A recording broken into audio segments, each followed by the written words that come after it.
आप देख सकते हैं शिक्षक भर्ती 4700 पदों के लिए आएगा पूरक परिणाम। एक से अधिक श्रेणी में शिक्षकों के चयनित होने से खाली रह गए पद।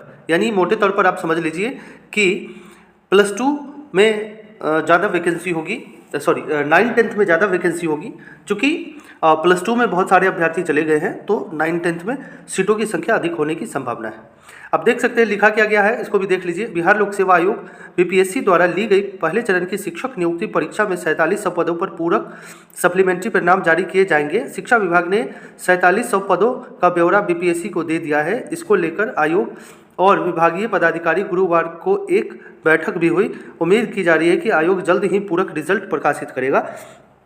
विभाग से मिली जानकारी के अनुसार 4700 पद वैसे अभ्यर्थी के से खाली हुए हैं जो एक से अधिक स्तर पर परीक्षा में उत्तीर्ण हुए हैं, यानी प्राथमिक, माध्यमिक और उच्च माध्यमिक तीनों स्तर पर परीक्षा में सफल घोषित हुए हैं या इनमें से किसी 2 में सफल हुए हैं। जो भी अभ्यर्थी 2 या 3 स्तरों में परीक्षा में सफल हुए हैं उन्होंने योगदान नियमानुसार किसी एक ही जगह पर किया है।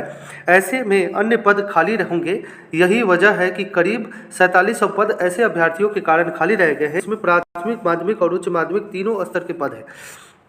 मालूम हो कि आयोग द्वारा पहले चरण में 1,70,463 पदों के लिए विज्ञापन जारी किया था।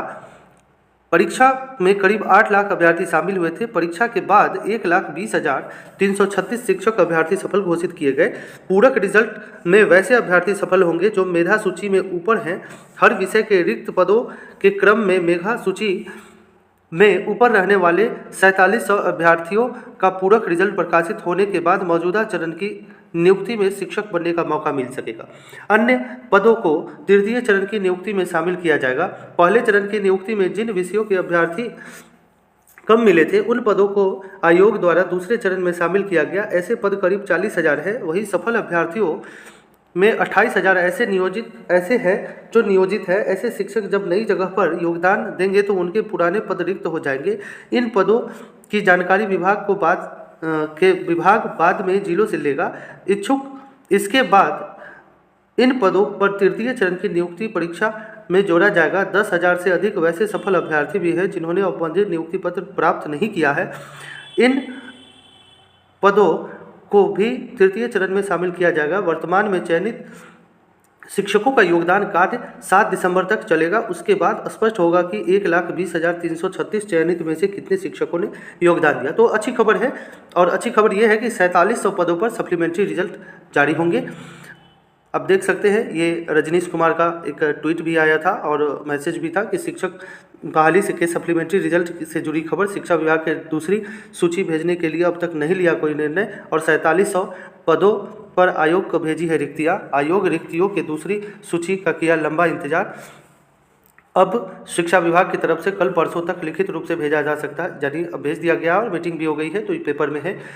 चलिए आगे बात करते हैं। बहुत सारे लोगों का प्राण प्राइवेट हो गया है या फिर किसी भी प्रकार की समस्या, जैसे नाम गलत हो गया, डेट ऑफ बर्थ गलत हो गया, इसके अलावे उनका पिताजी का नाम गलत हो गया, डेट ऑफ ज्वाइनिंग गलत हो गया, डेट ऑफ रिटायरमेंट गलत हो गया, किसी भी प्रकार की अगर समस्या होती है तो उनको ज़्यादा परेशान होने की आवश्यकता नहीं है। अगर प्राइवेट हो गया है तो उनको एक ये गया का लेटर भी है, आप देख सकते हैं। नवनियुक्त अध्यापक प्राण नंबर शिफ्टिंग करने के हेतु निम्न कागजात के साथ अधो हस्ताक्षरित कार्यालय में समर्पित करेंगे। एक शिफ्टिंग फॉर्म आता है, साइट से मिल जाएगा आपको। पैन कार्ड 100 प्रमाणित, आधार कार्ड 100 प्रमाणित और इसके बाद कैंसिल चेक या बैंक पासबुक का सेल्फ अटेस्टेड छाया प्रति। इसके अलावा विद्यालय पदस्थापना पत्र और जिला कार्यक्रम पदाधिकारी द्वारा के नाम से एक आवेदन पत्र। तो ये तो फॉर्म शिफ्टिंग का हो गया, जितने लोगों का प्राइवेट हो गया है उनके लिए है। इसके अलावा जितने लोगों का नेम या फिर किसी भी प्रकार की त्रुटि हो गई है उन लोगों को ज़्यादा परेशान होने की आवश्यकता नहीं है। उन लोगों का एक शिफ्टिंग आता है जब आपके ब्रांड नंबर जनरेट हो जाएंगे, उस समय आप वहां से उसको ठीक कर सकते हैं। जब आपका प्रान आईडी आ जाएगा वहां पे लॉगिन करके पासवर्ड डाल के आप उसको चेंज कर सकते हैं। तो कोई परेशानी की बात नहीं है।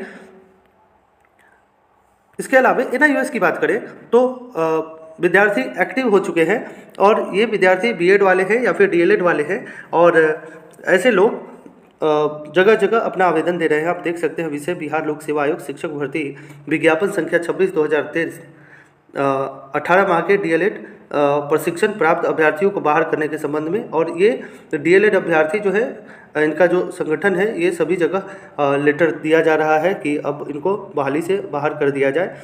और ऐसी स्थिति में सरकार क्या निर्णय लेती है वो देखना बड़ा ही माकूल होगा। मिलते हैं अगले वीडियो में, तब तक के लिए गुड डे।